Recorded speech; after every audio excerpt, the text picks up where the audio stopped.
अब क्या? स्वामी, मार्कंडा के युद्ध को लेकर एक समाचार देना है आपको। यही कि हम विजयी हुए, एक और राज्य ने हमारे आगे घुटने टेक दी। क्या किया जाए उनके बेड़ियों में जड़े बंधक राजा राजकुमारों का? कितनी बार वही सवाल, और ऐसे इतरा के पूछते हैं कि बहुत बड़ा तीर मारा। कैसे दिन आ गए अक्षय, इन मरियल मनुष्यों के दड़बे जैसे राज्यों पर खड़े होकर छाती चौड़ी करना, ये भूल कर कि हम वो योद्धा हैं जिन्होंने एक समय पर स्वर्ग को रौंद कर उसे धरती से मिला दिया था।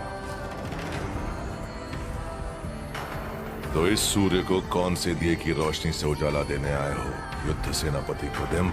स्वामी, आप सही हैं, विजय हमारी हुई है, पर एक कीमत पर। बोलो, कितने राक्षसों की लाशों पर खड़े होकर तुमने हमारी जीत का ध्वज लहराया?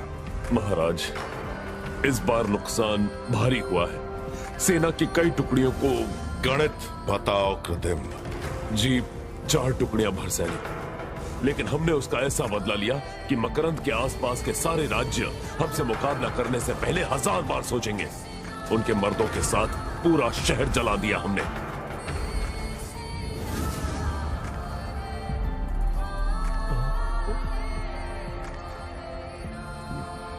तो क्या लाए हो अपनी जीत की टोकरी में? मुट्ठी भर राख, शहर के नाम पे एक शमशान। क्या करूं मैं ऐसी भेंट का? अभी अपने सैनिकों के साथ मार्कंडा लौटो, राज्य के द्वार पर अपने सारे शस्त्र गिराकर कुदाल उठाओ, और बेरहमी से बिना सोचे जो ने बर्बादी की है उसे फिर आबाद करो। हर घर पर एक छत, हर खेत में लहराती फसल, हर विधवा का आखिरी आंसू पोंछा हुआ और हर अनाज पेट भरा हुआ। और जब तक ये ना हो, अनाज का एक अन्न, पानी की एक बूंद भी तुमने छुई तो रावण को याद कर लेना। स्वामी, मैं... क्या हुआ? कुछ है जो नहीं समझे? नहीं समझ गया। तो जाओ, और तब तक नहीं लौटो जब तक उस उजाड़ बस्ती को फिर से उजागर ना कर दो। और अगर पल भर भी अपनी प्यास बुझाने रुका तो गले से पानी उतरने से पहले इसकी सांस रोक देना। जी स्वामी, सेनापति कृदिम पर मैं पूरी निगरानी रखूंगा। नहीं, सेनापति अब वो नहीं, तुम हो, और वो तुम्हारा उत्तरदायी। जाओ। रुके क्यों? लंकापति महासम्राट रावण की जय।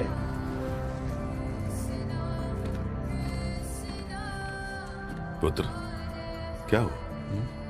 किस संकोच में? पिताजी, क्या सेनापति ने वही नहीं किया जिसका आपने आदेश दिया था?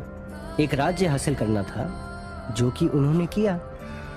हासिल वही किया जाता है जो तुम्हारी हैसियत बढ़ाए अक्षय। एक बंजर वीरान राज्य और उसकी भूखी नंगी प्रजा मेरे किस काम की? जिसके पास स्वयं कुछ नहीं, वो तुम्हें क्या देगा? इसलिए प्रजा को पहले योग्य बनाओ, उनकी हर आवश्यकता, हर आराम पूरा करो, ताकि बदले में वो तुम्हें वो दे सके जो तुम्हें चाहिए। उनका सम्मान, उनका विश्वास और उनकी आज्ञाकारिता। आज्ञाकारिता में स्वतंत्रता कहाँ पिताजी? ये प्रश्न भूख से मरते किसी बच्चे से पूछो कि क्या उसे खाली पेट मरने की स्वतंत्रता चाहिए, या मुझे समर्पित एक सुरक्षित भरपेट जीवन।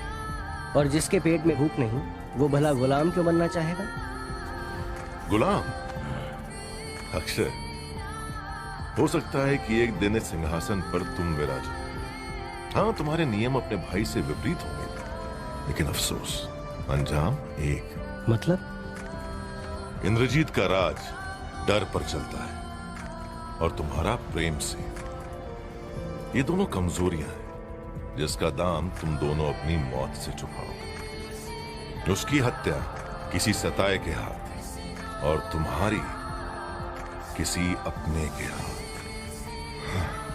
याद रखो, स्वतंत्रता और समृद्धि 2 तलवारें हैं जो जीवन की एक म्यान में साथ नहीं रह सकती।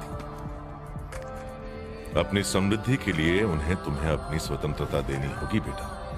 समझो मेरी बात। या अब भी कोई प्रश्न है? नहीं पिताजी, मैं भला आपसे कैसे? कोई है हमारे बीच? क्या? अंधेरे में क्यों छुपे हो? सामने आओ, जानता हूं क्यों आए हो तुम यहां। राजकुमारी सीता के लिए